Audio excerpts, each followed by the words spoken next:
All right, if you've ever tried to learn French, you know that the verb tenses can feel, well, a little overwhelming, right? But what if I told you they're not just some random list of rules you have to memorize? They actually all fit together on one single logical map. So let's dive in and take a look. So does this question right here make your head spin a little? The whole Passé Composé versus Imparfait thing? Trust me, you are not alone. This is probably one of the biggest hurdles for anyone learning French. But don't you worry, because we're about to make it all make sense. Okay, here's the secret. You've got to stop thinking about tenses as just a long, boring list of rules to memorize. It's not about that. Instead, we're going to visualize them as different points on a single timeline. And I'm telling you, this little shift in how you see it, it's a total game changer. So here's our game plan. We're going to start with the French tense timeline itself. Then we'll find our anchor in the present. From there, we'll take a little journey into the past and then look to the future. And finally, we'll bring it all together to see the complete timeline. Let's get started. All right, Section 1, the French tense timeline. This is all about finding a simple way to understand these verb tenses. And to make our journey super clear, we're going to stick with just one verb the whole time, manger, which, as you probably know, means to eat. We're going to follow this one little verb as it travels all through time. And here is our basic map. See, it really is that simple. You've got the past, the present, and the future. Every single tense we talk about today is going to find its perfect, logical home somewhere on this line. Okay, next up, finding our anchor in the present. We're starting with what's happening right now. You know how every map needs that little "you are here" marker? Well, for us, that's the present tense. It's our anchor, our starting point, and from here, we can go anywhere. So, le présent.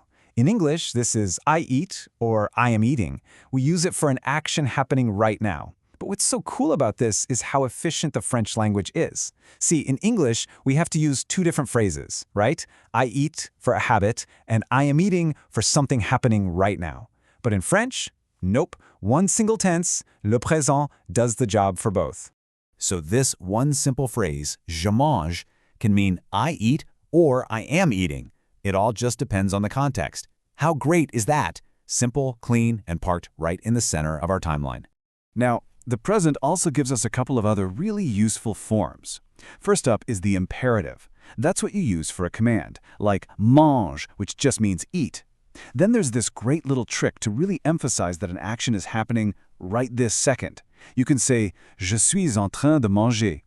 Literally, that's I am in the process of eating. It's a handy one to know. Okay, a journey into the past, exploring actions that have already happened. We've got our anchor set firmly in the present, so now let's start our first trip. We're heading to the left side of our timeline to check out the past. And as you can see, the past isn't just one big blob of time, not at all. French gives you specific tools for everything.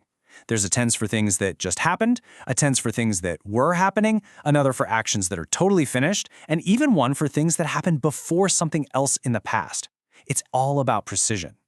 Okay, let's start with the one that's physically closest to the present on our timeline, le passé récent. This one's for an action that literally just finished, like moments ago. You build it using the verb venir, so je viens de manger means I have just eaten. People use this one all the time in everyday conversations, so it's super useful. All right, now for the big one, the one that trips everybody up. Passé Composé on the left, Imparfait on the right. Here's the easiest way to think about it. The Passé Composé is like a snapshot, a single photo. Click, j'ai mangé, I ate. It's a completed action. It happened, it's over and done with. The Imparfait, on the other hand, is like a video. It's footage of something in progress. Je mangeais means I was eating or I used to eat. It describes something that was ongoing or a habit. See the difference? A single moment versus a stretch of time. And you might wonder, why do they call it the compound past? Well, compound just means it's made of more than one thing, and that's exactly what's happening here. It's built from two parts. First, you take a helper verb, usually avoir or être, and then you just add the past participle of your main verb. So those two pieces combine to make your tense. Okay, let's jump in our time machine and go even further back. We're talking about the plus-que-parfait. The easiest way to think of this is as the past of the past. You use it when you're talking about something that happened before another thing that also happened in the past. For example, if you say, I had eaten when you arrived. See? The eating happened before the arriving, even though both are in the past. That's j'avais mangé. All right, looking to the future, time to talk about actions yet to come. We have thoroughly explored the past, so let's zip back to our anchor in the present and now move to the right side of our timeline to see what's going to happen. And no surprise here, just like the past, the future isn't just one single thing. French gives us different tools to be precise. You've got a way to talk about what's happening really soon, what will happen way later, and even what will have happened by a certain time. So the tense closest to the present is le futur proche, or the near future. And this one is super easy because it works almost exactly like in English. You just use the verb aller, which means to go. So je vais manger literally translates to I am going to eat. You use it for things that are about to happen, things that are right around the corner.